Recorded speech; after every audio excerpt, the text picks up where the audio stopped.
Hello, my name is Drew, and I'm the Aspiring Master, and welcome to the Aspiring Master Presents. This is a show where we talk about the meanings, misunderstandings, and insights about the important words we use and misuse on a daily basis. Really understanding what we're truly meaning when we talk allows us to convey and explain ourselves better to others. This not only allows us clearer communication so we can get what we need quicker and with less stress, but also helps us understand ourselves in more depth than we thought possible. On this show, we have our special guest, Therese Wilson, who, like myself, is a practitioner, instructor, and advocate for personal growth and cooperative awareness. Today, we're talking about responsibility. So let's get on to it. Responsibility. And of course, in order to understand responsibility, we have to go to the Merriam-Webster dictionary once again here at the start of the show. And now this is actually really kind of confusing, and I'm going to read a bunch of the definitions that are down here because they're all really relevant to the way that we interpret the idea around responsibility. So we go down to the root word responsible.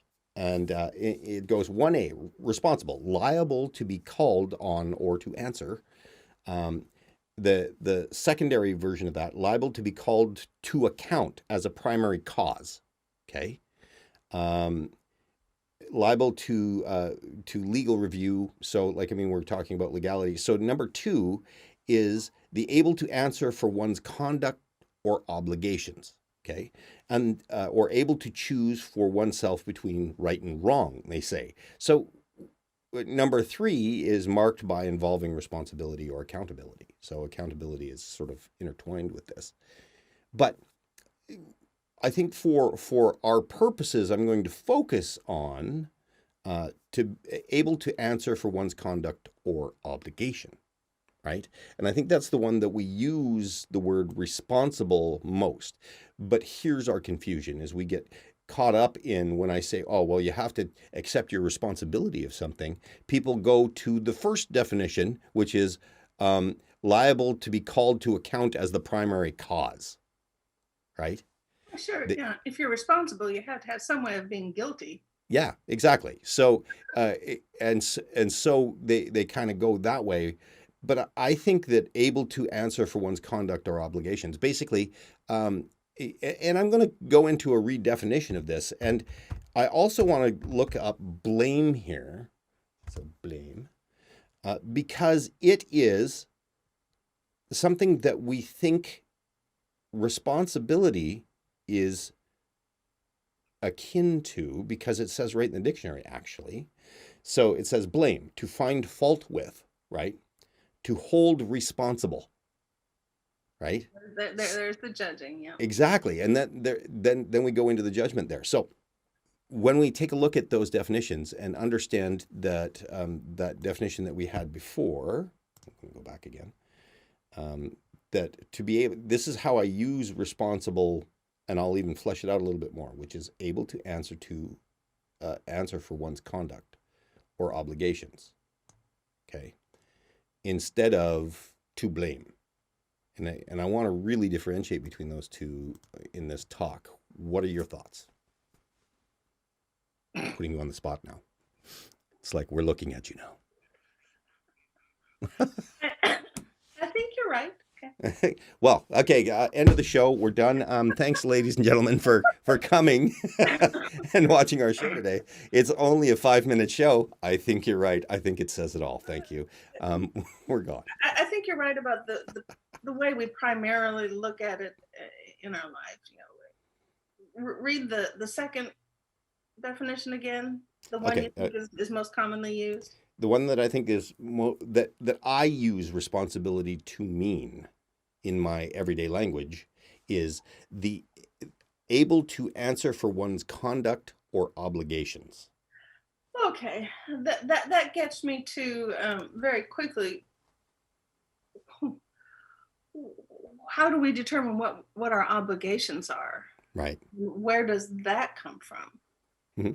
Because that feeds very quickly back into your blame and having to have someone that we can hold accountable for their sins or for our as a whipping boy, so to speak, or whatever. Mm-hmm. Uh, where is the construct that sets what we're supposed to do? Right. Well, And and I mean, I think that is an individual thing. I mean, yeah, if we were but is it really an individual thing? well, yes Because and no. our culture sets what we're supposed to do. You know, we always go to these same things. Our culture, our religion, our parents, our, you know, of course, where Right. they get it from, sets what we're supposed to do, and very rarely is part of the obligation that of things we are responsible for, especially when we're young Hmm. and children, very rarely is it set by ourselves. And so we are constantly, and this is part of the discussion I think we had last week, we are constantly put in a position from the time we are young of of overriding that little voice inside of us that says, I don't want to do this. It doesn't feel right, but we are responsible for it. Someone made us responsible for it. Yeah. and, and, and, and we're always pushing ourselves aside. And uh, one of the conversations with God books says, betrayal of yourself in order to not betray another is still betrayal of the highest order. Hmm. We are constantly, I believe, in the name of responsibility, betraying ourselves. We are staying in marriages because we are responsible for the children or responsible for the spouse. Of course, we got into those marriages very possibly all, for all the wrong reasons anyway, but we are now responsible and stuck and we stay. We are responsible for X, Y, and Z in a construct that someone else set up for us that has nothing to do with how I really feel oftentimes. So I think that it is important, you know, who sets the constructs? How are these constructs? Do you determine what you're responsible for? Hmm. Well, and I mean, okay, that's a lot to unpack, and we You need to. asked We me. Yeah, no, we need to unpack it. It's very definitely something that we have to look at. So when we're looking at obligation, and I think that we all feel that when somebody says it's an obligation, that we have this idea that obligations are arduous, or they weigh heavily upon us, or they're Oh, not something that we choose to do, right? yeah, I'm not saying that. Sometimes they are. Hmm. Of course, you know, all I have to do is look at my own life and see the other things that I know were difficult. Well, heck, child rearing ain't the easiest thing in the world. Hey, being a child isn't either. No, exactly, exactly. But somewhere in that child rearing combination, we have to acknowledge that being a child is not easy, but we expect to be able to tell them one time Hmm. or a couple times and they're going to do the right thing. They're going to, you know, be responsible Hmm. and learn going forward. When again, it wasn't something that they learned by choice. It was Hmm. something they learned by dictum. Right. And I think part of what's going on in this world is we're now learning we have choices. Hmm. Other people don't necessarily like what our choices are, and we have to be responsible Hmm. for the repercussions of our actions, the natural consequences of the actions, but that we have a choice, and that oftentimes we make choices. Uh, we don't think we have a choice, but we make them just by not making them. You Right. know, by going along. So this is, you're right, responsibility is a little spidery rabbit hole. Oh, it's definitely one. That's one of the reasons that I wanted to talk about it is because it is so we interpret it as really as blame mostly. It's like if I'm responsible, if I'm accepting responsibility for something, then I'm accepting either uh, We're setting in my ourselves up for praise or blame. yeah, setting up myself for praise or blame. And I mean, I understand why we do that, and I know that responsibility is something that you can't avoid. And the reason that I say that is that you make choices every single second of every single day. You make choices in how you're going to dress. You make choices in where you're going to step. right? You know, you stepping on that tack that you didn't see is still your responsibility, No, I right? should You may not have seen it, I should and put down. you know, it's like you may not have seen it, but you are certainly you have a certain uh, responsibility in the fact that you stepped on it because you chose to get up and walk down that path that had the tack on it without investigating the tack. Now, and I'm not saying that the outcome is your fault. Do you know what I'm saying? Even though in that definition we say fault. And so when we say responsibility, everybody's talking about fault. It is not about fault. The It is consequence. yeah, it's about the fact that by my choices I hit that tack. And it was certainly by another person's choice that that tack fell there, right? That yes, there was other people involved, that tack being in the space that it is, somebody else had a responsibility to that.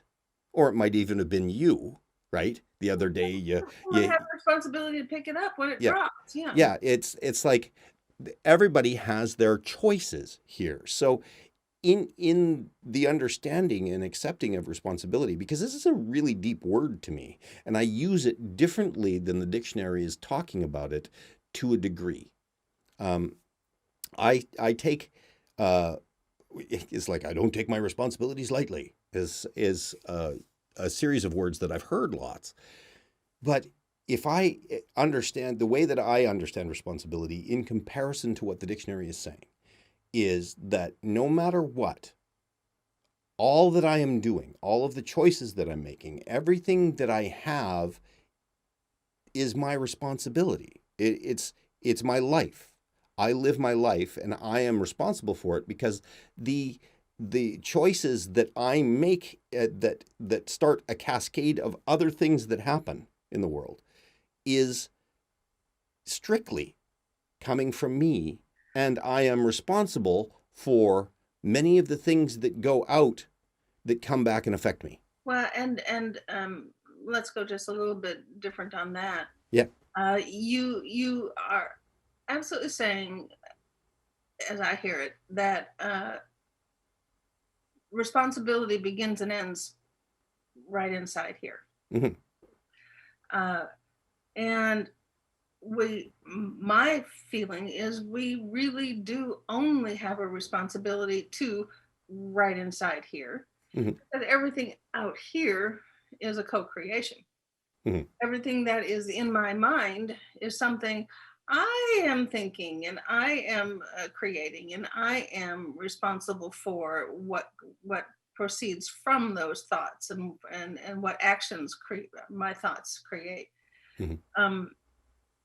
Um, It yeah, starts with me, ends with me. oh yes, and you know, we hear people saying, "You made me," which means you are responsible for Oh. my feelings.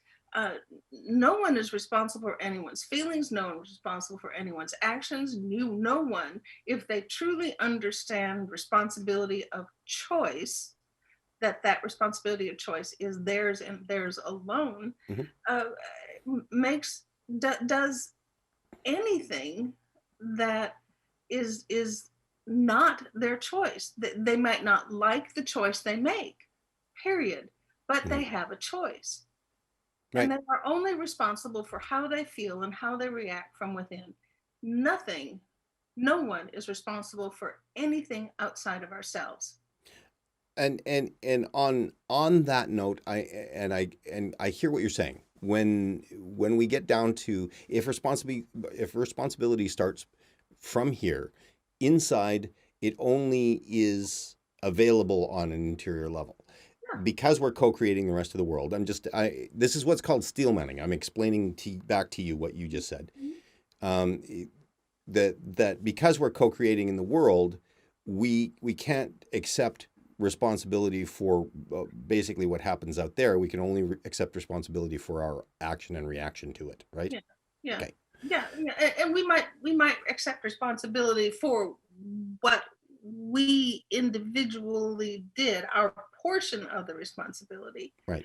But once it gets out into the world, very rarely is there an strict individual line to responsibility, because now we don't know how the other person is going to respond, Right. or the other object or the other situation is going to respond to what we put into it.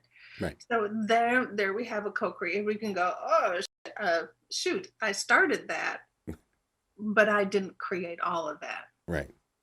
Accept some of the responsibility, of course. Accept that we are in this co-creation, and we do have input into it, but we do not have exclusive input. We do not ever have exclusive responsibility. I hear you. And let's go into a scenario and really take a look at the difference between, and because I differentiate between responsibility, fault, and blame. Okay. Okay. And the reason that I do that is, even though in the dictionary definition of responsibility there is fault in one of the definitions, right? Let's go back and say liable to be called to account as primary cause, which is basically fault, right? Being the cause of an explanation, liable to legal review in case of fault. Okay. A jury trial and Yeah, stuff. basically.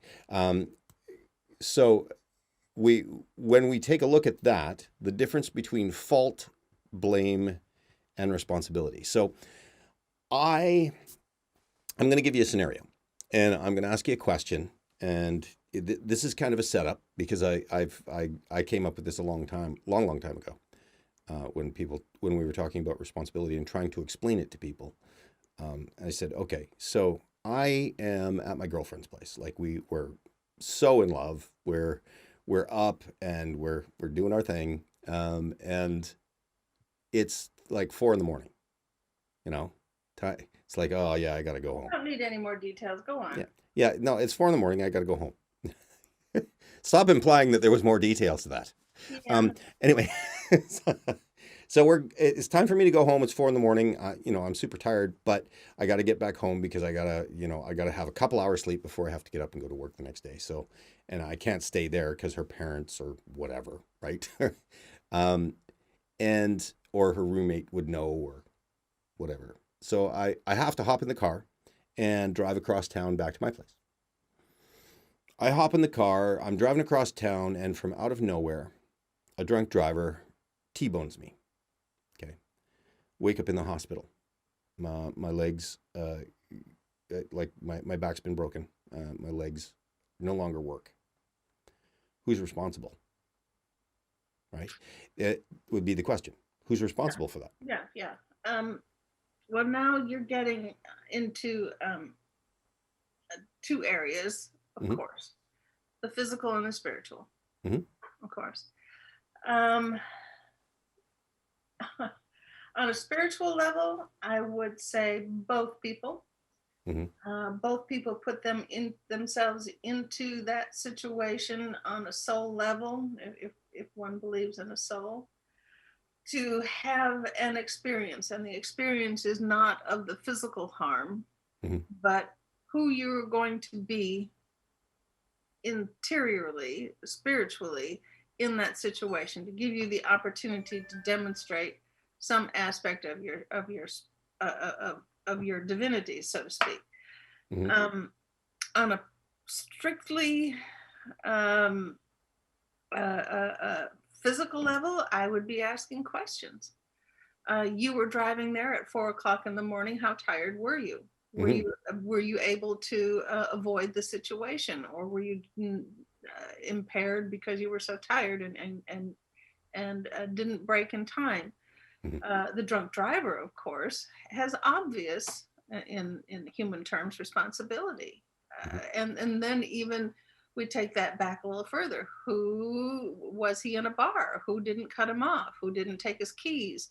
There's so many levels of here, and that kind of leads into the co-creation of it all Mm-hmm. again. Your girlfriend, if you had moved away from feeling like you were going to be judged in some way in your description there Mm-hmm. for staying the rest of the night, uh, you may have had a better decision to stay and be better rested and not be in that situation.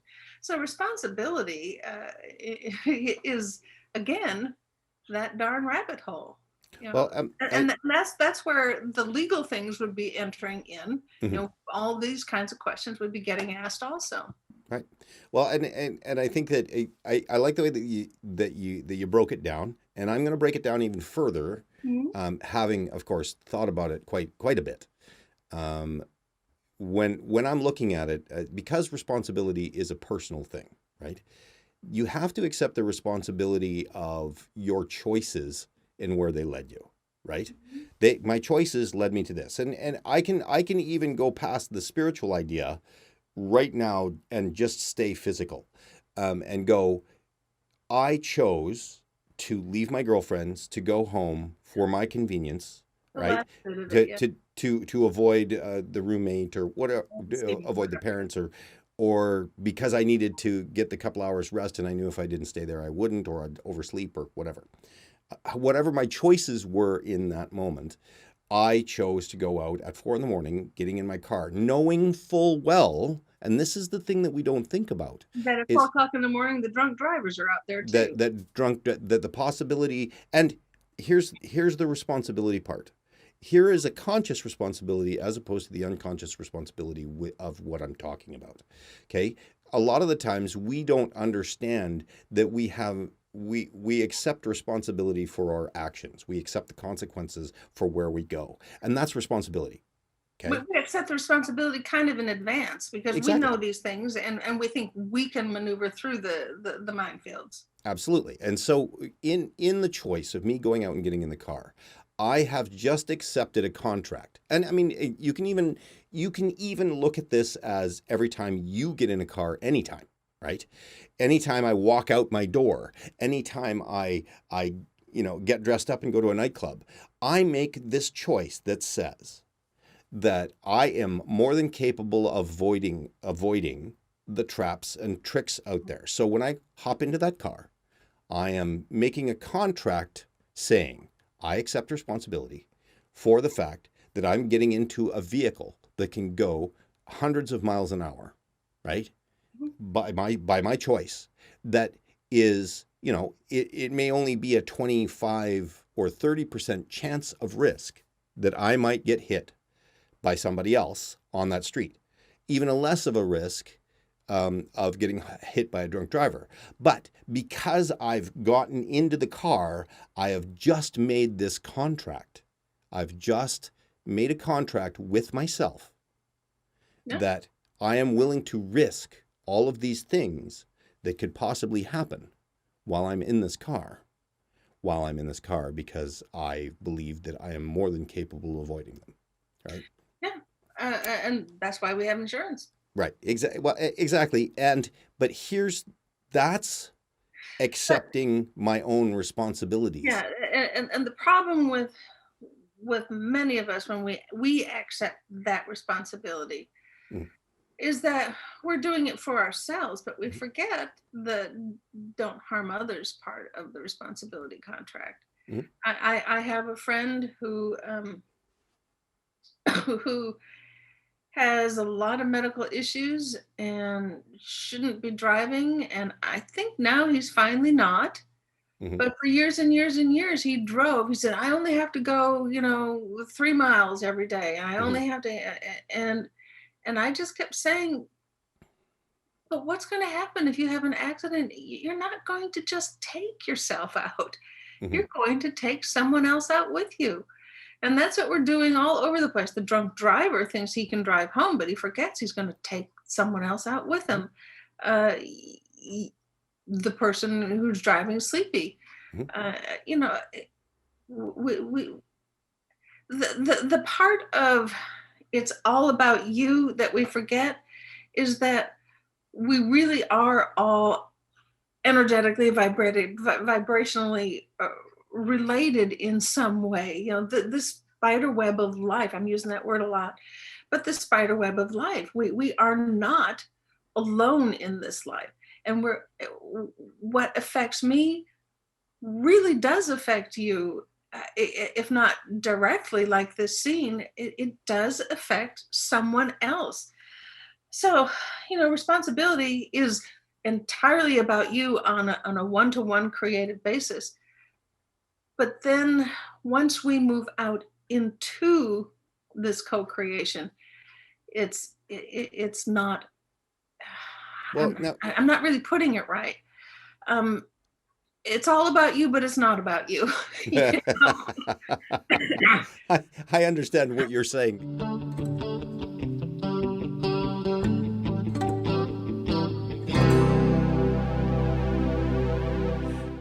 I want to go back to our car scenario here because we've talked about responsibility, and I think that there's two versions of responsibility. When I say that we as people can't avoid responsibility because by our actions we enter into the contract that I was talking about.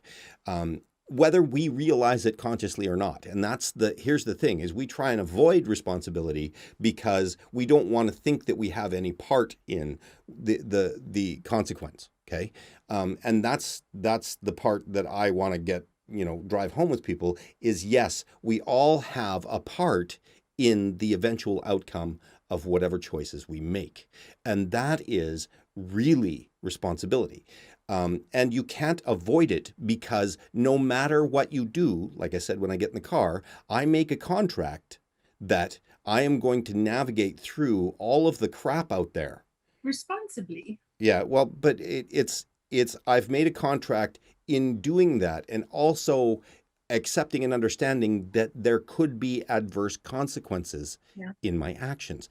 And that's not to say, and here's the difference, that when we're talking about legalities and when we're talking about something that happens like a drunk driver hits you, when I say who's responsible, I said both of you are responsible, right? You're responsible for taking the risks of getting in your car at 4 a.m. with the possibility of drunk drivers out there, which are very low, right? We take those risks every day, and most of the time we get away with not ever running into that because the percentages of that actual thing happening are very low, but we still accept the responsibility of the possibility of those things happening. The drunk driver, on the other hand, is responsible for his actions in this case, which is I've chosen to go to a bar, right? I've chosen to drink, knowing that drinking, and we know this, whether it's subconsciously or consciously, but it's been drilled into us since we were kids that drinking impairs us, knowing that it impairs us. Don't drink and drive. It's Yeah, all over the signs. exactly. Well, knowing that it impairs us and knowing that we can get to a point where it impairs us so much that we think we can still do the things that we didn't do before and getting in that car, starting that engine, driving down that road, and colliding. Well, that's his responsibility, right? He is responsible for all of his choices that came to this collision. Now, when I say that, I say by being able to consciously do this, right? Most of these people are not conscious of anything that they're doing, right? They don't understand that the choices that they make now they're skirting those disastrous conflicts that come later co-creatively, like you were saying. Yeah, Right? they're skirting the not just the physical consequences, but the emotional consequences. Mm-hmm. Well, and we don't think emotional consequences until they happen, right? Yeah, and not just to you, to your girlfriend who Yes. have to see your bloody body, dead or alive. You haven't Yeah. said, uh, to to the bartender even who served him, to all the different things. Yeah. Which leads me back to a little bit of the spiritual discussion because um, I remember being very touched, and we've seen different examples of this, but after the Oklahoma City bombing and at Timothy McVeigh's trial, and then at his execution, I believe, Mm-hmm. because he was executed. Yeah. Um, one of the fathers of someone who died there was out there prominently saying no death penalty, Mm-hmm. no death penalty. uh, and he had consciously forgiven McVeigh for killing his daughter, Mm-hmm. that death and killing was wrong no matter Mm-hmm. what the situation, that the consequence of being so damaged that he would feel that doing this act was right, was in and of itself a punishment that he had to live with all of these things going on inside of him, and that he forgave him very publicly. Mhm. Um, so the consequence, and I was talking about in another context, but the consequence of evil might just be, or the consequence of something we're responsible for in this context Mhm. might just be setting ourselves up for a different understanding of life and forgiveness and this oneness that I've referred to. Mhm. It might be the consequence of a loving action instead of a retaliatory action or a legal action or a guilt action Mhm. or, you know, Yeah. No, I hear you. Um, and absolutely, it may well be. and Um, it might be an awakening of something that died in you for whatever reason when you were young. mhm. When we're talking about responsibility and taking responsibility, one of the things that I wanted to talk about was fault and blame, or well, two of the things. Now, blame is something. If I woke up in the hospital bed, like I said, and I found out that I couldn't feel my legs, now I'm a quadriplegic, I guess, or a paraplegic for the rest of my life. Again, if I take a look at responsibility, I can say he's responsible for what he's done, and I am responsible for my choices, knowing full well at some point this might happen. Now, emotionally, that doesn't make any sense. Emotionally, we need somebody to blame, right? It's not my fault that this happened, it's his fault. Yeah, too often we do. Yeah. Okay, so now, now when I'm talking about law, fault is something that needs to happen because when we're talking about who broke the law here, right? Yeah, because now we have money attached to it and So all yeah, that it's kind of stuff. well, it's money attached, but it's also who is more Wrong, responsible in more accordance to the wrong, law. more to blame. Yeah. Yeah, more to blame. Well, no, blame is something different. Well, no, that's not true. I see blame as something different. Let's really clarify. I see blame as something different. I see blame as a judgment with condemnation attached to it. Yeah. Um, yeah. Whereas if you were talking about legal blame, there's no emotion attached to it. There's just like, no, you are more at fault, and so therefore you are to Well, blame for the accident, I right? guess theoretically so, but once you get into the jury of your peers situation, Mhm. and away from just the underwriting, Well, whatever, analysis of it, there's always emotion oh involved. yeah, emotion will take the case. Well, one of the reasons why lawyers appeal to emotion of the jurors because they know that they can manipulate an outcome even if all the evidence is stacked against their client. So we understand that to be able to lawyers, the reason that we don't like lawyers that much is because they are really good actors and they're able to manipulate people's emotions, and that is one of their traits. And they can use their power for good or for evil, so to speak. You know. Exactly. Um, so in the situation of me waking up with my legs like that, my initial emotional response is who's to blame? It's the other guy. It's all his fault. At least Um, initially, that's probably where we're going to go. yeah, Yeah. yeah, emotionally. And now, if I'm conscious enough, I can look in retrospect and say, well, listen, it was 4 in the morning. I made those choices. I knew that there was risk. Yeah. What the heck was I doing out there Yeah, anyway? why did I choose to do that? And then we focus that blame internally, which doesn't help us either. Because actually, I think blame is probably one of the things that we must eradicate from our own issues, I because I agree. it Guilt and blame and all that is what I describe as putting your feet in concrete, facing backwards. mhm.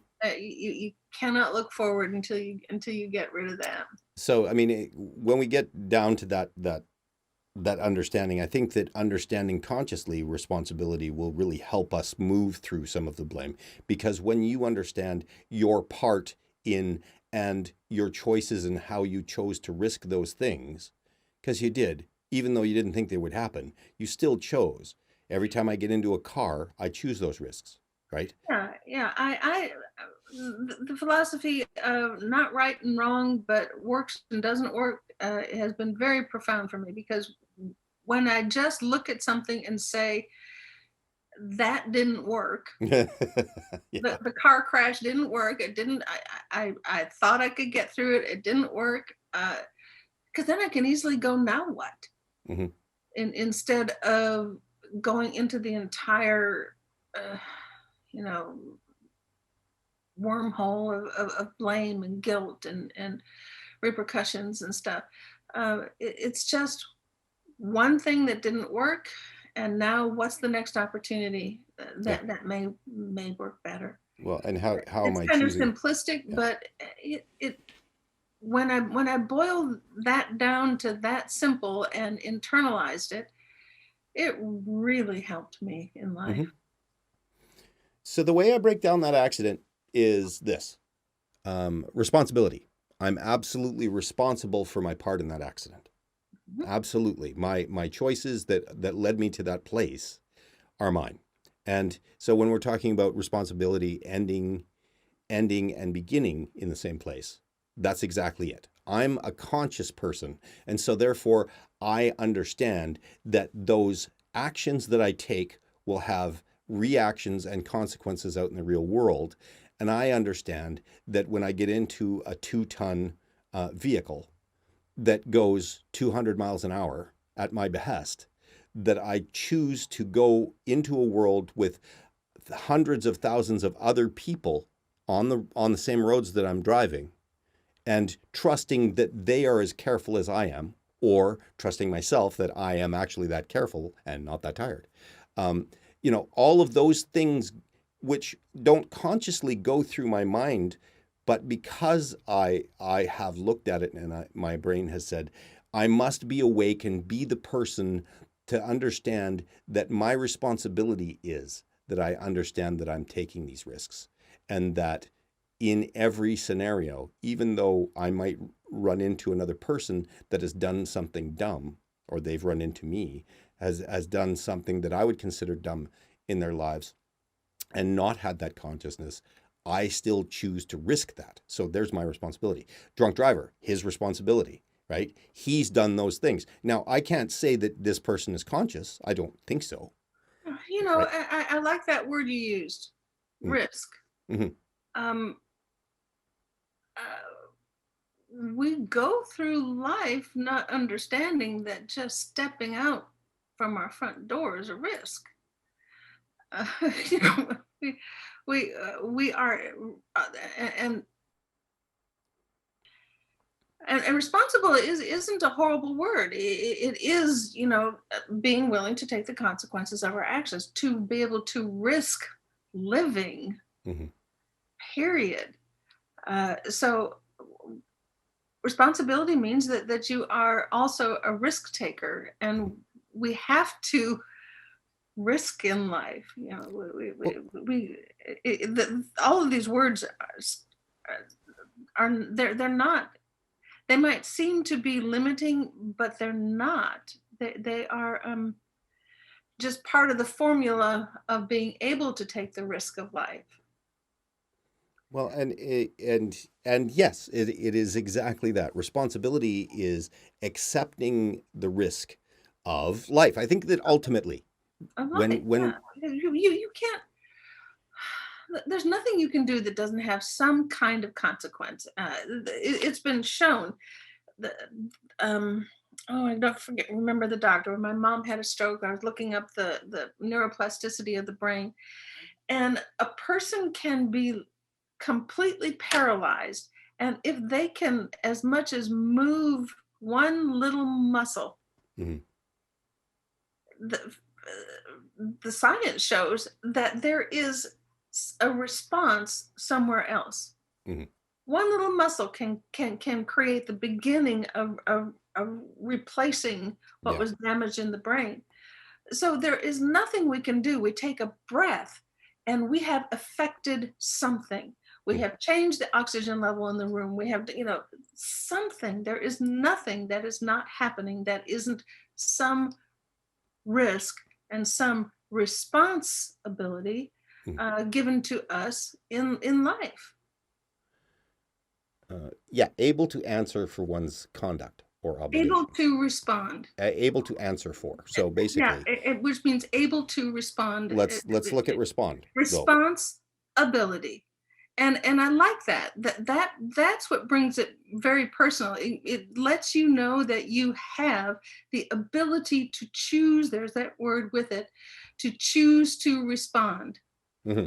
to a certain situation. And I like that responsibility. We get to choose how we respond to a certain situation Yeah. in that definition. Hmm.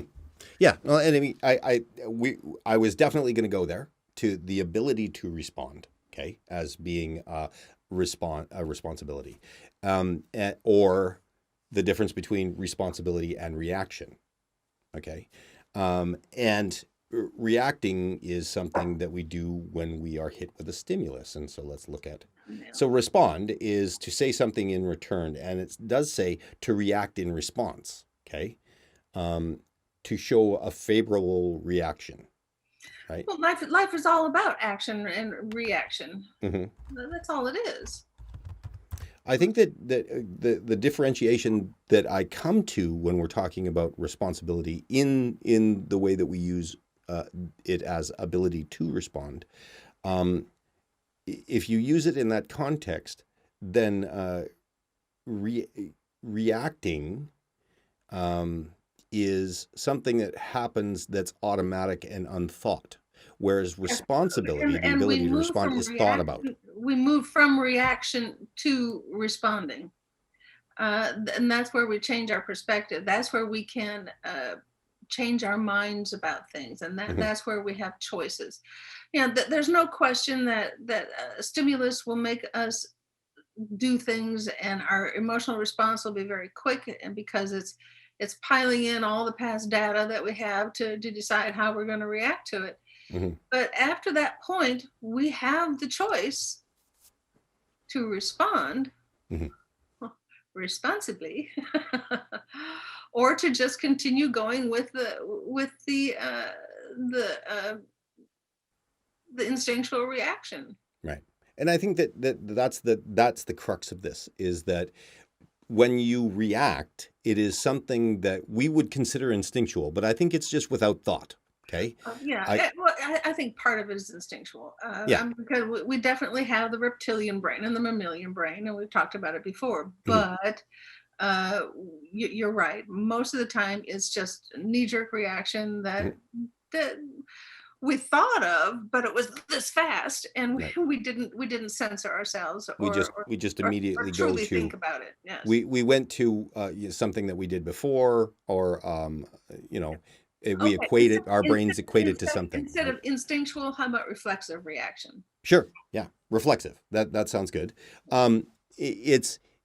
It's something done that I would say without maturity. It's without maturity. It's without forethought. I think that personally, it's just without thought. Without really Yeah. thinking about it, just reacting. Yeah. So it's when I have a reaction, and I'll go, "Ah," and I'm like, oh, wait a minute, right? I'll stop myself and say, wait, because I'm reacting to, like, it could be something as similar as a former hurt in my life a long time ago from childhood. I'm just going there without any thought or immaturity in understanding. So I think that responsibility, when we're using it as the ability to respond, requires a maturity in thinking, and it also requires a maturity in experiencing how the thought process goes it through. It doesn't get filtered. It gets filtered through my thought, as opposed to not filtered at all. Right. I think the most vivid uh, example I can think of for me is we were living up in northern Wisconsin, and I it was icy out the back door, and I had told my oldest grandson to put the de-icer salt Hmm. down there. He just I'm not sure he's changed that much, but he's not a finesse person. Hmm. So he threw just tons of it, and I'm sloshing through the ice melt now, and and my reflexive reaction was I was getting angry at having to slosh at him, and I probably went to he's wasting the de-icer and da da da. And I Mhm. walked in the door, and I say his name is Reese. I love that child, and I said Reese, and he could see on my face that I was not a happy camper. And I looked at his face with that was full of trepidation, and all of a sudden the gear shifted in my mind, and I went, the conversation, did he do this on purpose? No. Was he trying to help? Was more better in his mind? Yes. And thank you, Reese, for and the look on his face and the seeing of all the stress melt away on Mhm. his face. Boy, was I glad I changed my mind in that moment. Mhm. It's difficult to do sometime when you're wrapped up in your own, because I could now I can hear my father going "Duh, duh, duh, duh, duh," all those things that Yeah. I was thinking before, Right. you know. So, but it is certainly possible to take responsibility for changing your mind, for Right. making for the choices you make, even inside your own little head. Well, I think that responsibility is something that requires to be able to take responsibility really and understand responsibility requires thought. Yeah, I think that I have the ability, I have the responsibility to understand I have a response ability that is of my choice. mhm, I have the ability to respond, which comes from accepting my responsibility, which is interesting as sort of Play a on words here. yeah. Um, so when we're looking at when you took the responsibility and you look at that, I think that responsibility is something that requires thought and maturity. Now, moving from reaction, because here's what happens: reaction goes to blame almost immediately. In my experience of me, right? All of a sudden, it's like take a look at your reaction of what that was like with the child, and the reaction that you initially had. Okay, that just went. I am just going to blame this child for making me mad, right? So we jump on in a reaction to immediate blame. It's got to be something else out there that's doing this to me. To responsibility, understanding, owning the choices, the experiences that you had, understanding that those experiences weren't the child's fault, um, and that the experiences that you had outside and the anger that came up had nothing to do with the child and everything to do with you. You went from reaction, the initial reaction that went right to blame, to I accept my responsibility in what is doing, and then chose to react differently, right? React, Yeah. yes. Reenact, actually. You're reenacting something that happened in your mind and said, wait a minute, that's not right. Change how I act. Yeah. Right. Um, so all said and done, reaction, no thought. Blame comes from reaction generally of it can't be me, right? It's obviously something else. So the blame just jumps right in from reaction, whereas blame is basically eradicated on a level when you're taught when you're accepting responsibility, and that doesn't mean that fault in any given situation, like the car accident that I'm talking about, does not is not properly placed, right?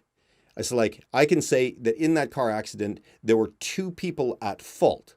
One was more at fault for the accident happening than the other one, right? I was running around minding my own business, and from nowhere, there was no way that I could possibly have spotted it. Even if I look back and I go, oh, well, I was pretty tired, but no, I was in the middle of the street, and this guy hit me doing 100, right? There was no way I could avoid that. So I go, okay, but what my fault was choosing to be in that place at that time. Um, uh, and so I've got a very little amount of fault in that accident. and he has more proportionate amount of fault. So when we Yeah. take a look at fault, I go, yes, he has the majority of it, right? Hmm. And so yes, his insurance should pay, Yeah. right? Yeah, it's like, so that's the difference between blame, uh, responsibility, blame, fault, and reaction, right? And those are really important words in this concept of responsibility. And what I want to make clear is responsibility is not something that you can avoid. You already have it. Everything, like Therese said, everything that responsibility is about begins and ends with ourselves, right? Yeah. And let's since we're throwing the words blame and everything else in Mm-hmm. with that word, uh, the unfortunately one of the places we go to when we're accepting responsibility is the blame and the fault and falsely so. We accept beyond. We write the story of, if I hadn't done this, then so and so wouldn't have died, or so and so wouldn't have had this. Mm-hmm. And we completely negate that other person's choices are also part of the scenario.